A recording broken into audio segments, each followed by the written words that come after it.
Magandang hapon sa inyo. Saan man kayo ngayon, ingat-ingat pa rin tayo. May ipapakita lang pala ko sa inyo na pagkain na pinapakain natin sa ating mga manok na naglulugon. Yan. Ito mga Katrabrothers, oh.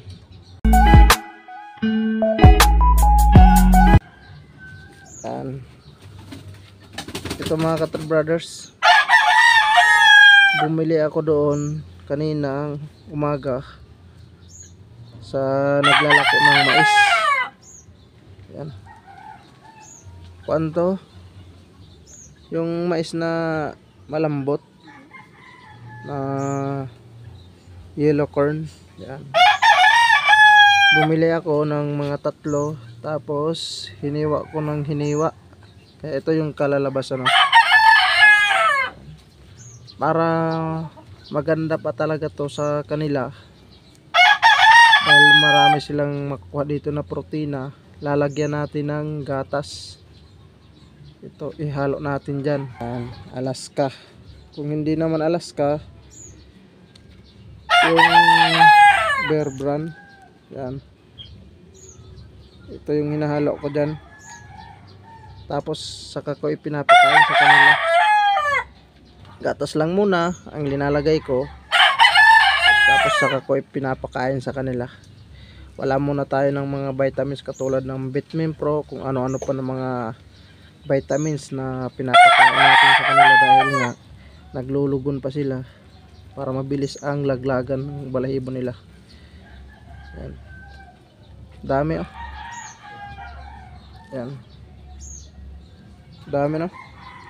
Ubos na ubos to mamaya pag pinakain ko. Lalo na may halo pa na gatas.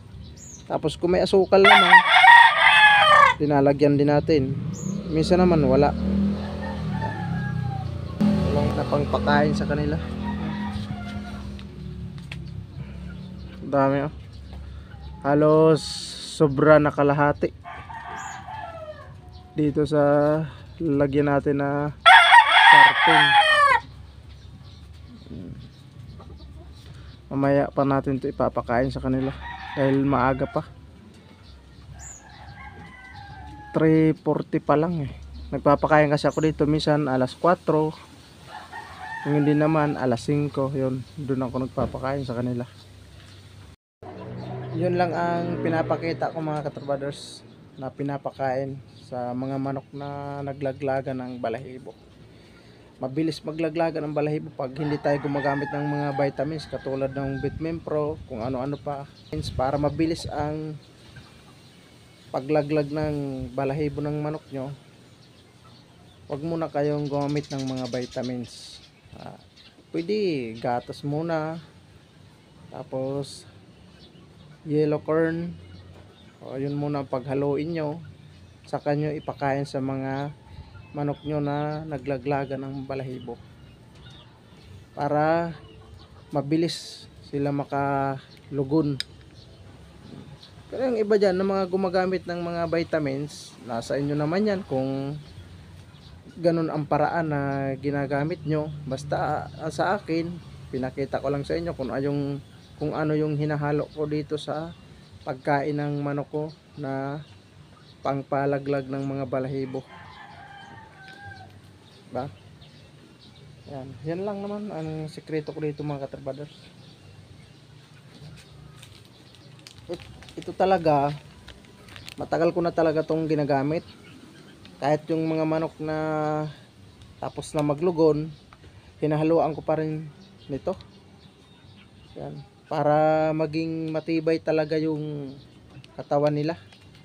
Kung hindi naman, pwede rin Bear Brand ang gagamitin nyo panghalo sa pagkain nila.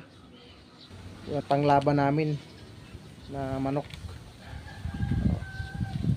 Bihira kasi ako magamit sa mga vitamins na katulad ng Vitamin Pro kung hindi pa naman ilalaban. Pero pag ilalaban na, yun, may halo na siya na Vitamin Pro, tapos ito.